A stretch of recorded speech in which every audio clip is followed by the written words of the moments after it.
You're the chief financial officer for a big city with a big budget, Jeffrey DeWitt. The city is wrestling with a legal debate over whether it has the right to spend its own locally raised funds without congressional interference. You have taken the position that a voter-approved referendum for so-called budget autonomy was not, in fact, legal. Your pal, Carl Racine, the Attorney General, has also taken the same position. I only refer to him as your pal because your position on this issue is the same. But that position has triggered a lawsuit from the D.C. Council. How would you explain your view?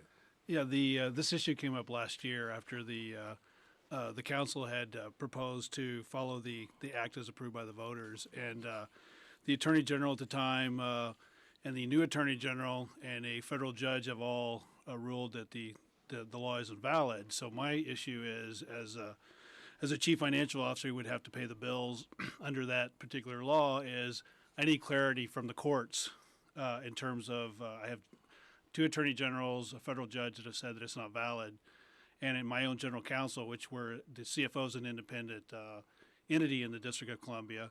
So if the judge were to rule, the appeals court that it's at right now were to rule it's valid, I'll gladly do it right away. I support budget autonomy, but it needs to be deemed legally valid by the courts in order to do that. I'm glad you said you support budget autonomy because assuming that, what would you say is the best avenue for the city to obtain it?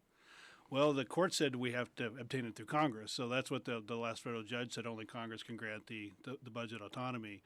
And I think there's lots of arguments that we can make over time, meeting with members of Congress, talking to them about the benefits of it. It would be better for our bond rating. It would be better for our credit not to be subject to federal shutdowns and issues like that. So it is something that I think in the long run we need to keep striving for, keep fighting for, and make the case of the value it has to not only our citizens but to what it costs to run government. So it's something we should continue to strive for.